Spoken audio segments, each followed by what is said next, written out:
Welcome to the Bearded Bama Bushcrafter. Man, it is turning out to be a beautiful day. That bluebird sky is trying to poke through. Every now and then I look up in the clouds and I see that blueness winking at me. A couple things I want to do today. I am going to make a pipe tamper.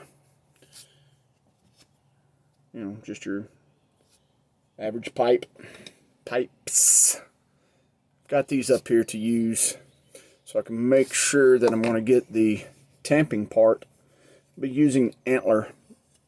This is from a white-tailed deer here in Alabama. All the ones, this material that I use is either a deer that I've been able to take over time or someone has given it to me. But it does come from our local area here. So that's pretty cool when you make something and you give it to a person. I'm going to be making this tamper for one of my buddies. He's been wanting one. So Brandon, I'm out here working on it today, and I'll be getting this to you soon. But I was sitting here looking at some of these tines. That's a good looking tine right there.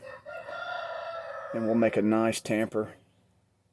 So I'm going to be working on this, and I've got something else that I want to talk about here in a little while after I get this little project done. All right, y'all stand by. Let's see if we can get some of this sawing action. Normally I like to put them in the vise. Kind of eyeball it right there. Alright, that looks good.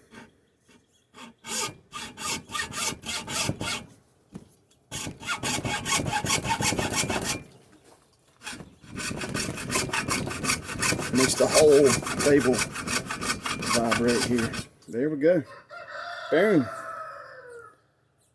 Look how pretty that's gonna be a neat little cool thing about the antlers. I'll smooth this up, make it look neat, and I like to do a little bit of work with a rat tail file. You've got the tamping part. Boom, boom, boom into the bowl, and then picking for cleaning out. So, for those of you who enjoy a little bit of tobacco from time to time, these are nice little tamping piece. The first one I made, I had one some years ago, and the thing about these, animals love to chew these things. And one of my dogs, he got it and he ate it. These things are full of calcium and I think some other nutrients. It's bone. Squirrels, they love to chew on these things. Let me show you this here. This is from just setting up here and the squirrels come and visit. They really do work on them. See here? Squirrels basically a rodent that lives in the trees. All right, check that out. Smooth it off with my little sander. The lighting up here is not that great, but cool little way to, small as that bowl is for this pipe. It's one of my Petersons. I've had this pipe for a long time. I love Peterson pipes. They're made in Ireland. I think Dublin, Ireland is where they're made at. But you can tamp your backy down in there, or you can pick it out. Works real good. I think there's some old backy down in that one. Clean it out. All right, Brandon. I'm gonna work on this a little bit, give it some more character. But I'm gonna give this one to my buddy. He's been wanting one. That's a nice one. I like that. I guess also if you needed to. No, I'm kidding. I was trying to get this little bit of action with my rat tail. I normally have a smaller one, but I'm not able to find it, so this is a pretty cool little file to make you some neat little designs. I like putting these little rings, they give a lot of character. Getting started sometimes can be frustrating, but then once you get the pattern going, it's just a matter of just kind of eyeballing it and just move it around.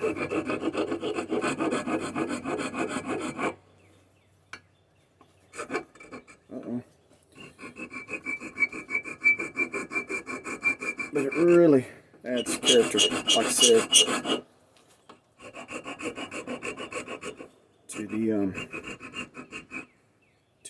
to the antler tip. And of course, I've seen them, people who are real talented with carving, carve real neat things. I'm just real basic. I'm primitive Pete when it comes to doing things. Real basic. I'd one time gotten into trying to do stuff from a Dremel tool. And there's some little faces that I do put on my hiking sticks when I make them, and I call them wood boogers. And they kind of look like Sasquatch or Bigfoot faces. What we had the idea of what those creatures look like. I made some neat ones. Probably should start trying to do that on these things. That would be neat. Alright. Let me hone this up a little bit. Alright. Gives it a little neat little character, putting that ring on it. I guess I could put another ring. A little one down here. Oh, get it right. There you go. Sun's starting to poke out. Love that sunshine. Alright, now I just kind of like to polish them up with some steel wool. Makes them a little smoother. Cleans them up a little bit. Because sometimes when you're using a rat tail, it'll want to skip with, that also gives it its own kind of, when you see handmade marks, when you're using hand tools, and you see a little mark, I think that's actually pretty cool. That kind of adds to it, because it kind of gives its own uniqueness of being handmade by whoever. But this steel wool really does smooth it up. And another cool thing about the antler is over time, the more you handle it, the oils from your hand, it'll darken, gives its own character. And another cool thing is that there are no two pipe tampers the same. That looks good. All right, Brandon, I'm going to be getting this to you, brother. Hope you enjoy it. All right, moving on. Here lately, I have been thinking of some primitive skills. I enjoy hunting. That's probably one of my favorite pastimes, is to hunt. And I really enjoy hunting. My two favorite animals to hunt are deer and wild turkeys. But I love to small game hunt, which hunting season's out now, so I'm just really going to be talking about it. But I'm looking for something, because I want to talk about a certain type of hunting. Well, it's a weapon. And it's a pretty cool way to, especially to get rabbits. So I'm going to see if I can find the right stick. Sometimes it's hard to find things just right. All right, down here in the woods, check out these little tracks.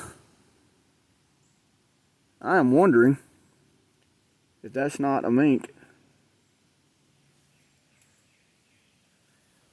Do have minks in here. Weasels. That's what a lot of people call them. But I think minks and weasels are mink and weasels are two different types of vermin. You can tell kids have been down here. Still looking for that stick. I haven't found my stick yet, but look what I have found. What do you think my kids have been doing in this water hole? Scuba diving. Kids being kids. Alright. The elusive stick. Alright, I think I have found a decent stick. I'm going to use this part right here. I'm going to make a throwing stick. Just a basic primitive throwing stick. I think you can get into some of the more advanced, and they're called Cherokee sticks, and that's more of a cross-like. You fashion sticks together and make a cross, and then they have points on the end. But this is basically, I'm looking for a good curve, almost kind of like when you're looking for something for a bow drill. And it looks like a boomerang. Now, it's not something you throw and it comes back to you. It's something that you use blunt force trauma to kill your game with. And this is coming off of a maple tree, red maple. And I'm going to actually take this whole piece, and I believe I'm going to have enough to make a walking stick too. So I'm always collecting material, so let's cut this thing.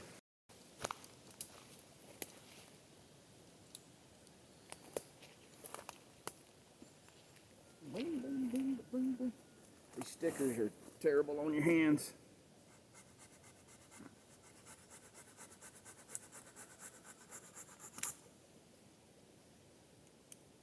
Something I want to talk about, the silky saw. All right. First of all, I want to say I love these silky saws. However, on their locking mechanism, you have to keep your grip back. And sometimes I like to choke up on the saw, but when you do, on the silky, they have where the saw will fix in place like this. And it's kind of that's weird to me. I like to have a little bit of the arc. So if you don't own a silky saw and you purchase one, keep this part in mind. This is the lock. See, it folds. And it has the two notches for it to lock in place. So keep that in mind. I'm not quite sure. I know these are pruning saws, and I guess if you have to get a different angle, that is an angle for a certain pruning technique.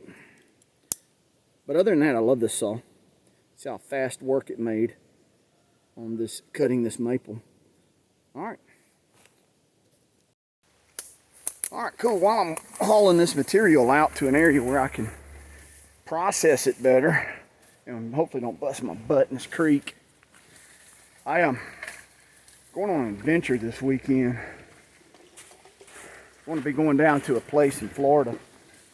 It's a WMA, and you guys have been following along with me. Y'all know that I have a pretty good interest in the Bigfoot, Sasquatch, skunk ape type creature. So that goose pasture in that area of Florida, there have supposedly been quite a few sightings of a Bigfoot type creature. So we're going down there, camp, and we're going to snoop around and see what we can see. And there's also some other interesting activities that take place down there that I've been told about. But I'm not going to indulge on that right now. Maybe later on in some of the videos. Hopefully going to make some videos while I'm down there. Alright, I'm going to cut this. See if I can get this throwing stick made. Okay, from that maple limb, I was able to get my throwing stick. May want a little more curvature than that. About arm's length. Just like a bow drill. When you're measuring out your, and I got a nice piece here for a hiking stick. Love making hiking sticks. Also, check this out. This was what I collected down by the creek. And also, this real pretty reproductive part of a tulip poplar. These trees grow around our area. Some folks call them yellow poplars. Isn't that pretty? These bracts. Looks like a tulip. Liriodendron tulipifera. Pretty cool. Alright, so let's set up a target. Oh, there's my dog. I'm kidding. I'm not going to hit the dog.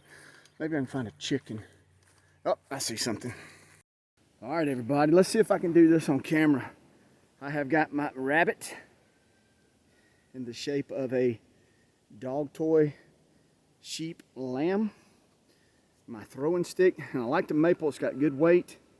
Doesn't take a lot of action. Just let the weight sling in it. Let's see.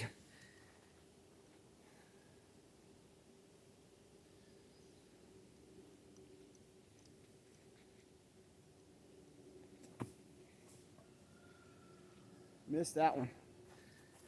And it went way back here. All right, let's try it again.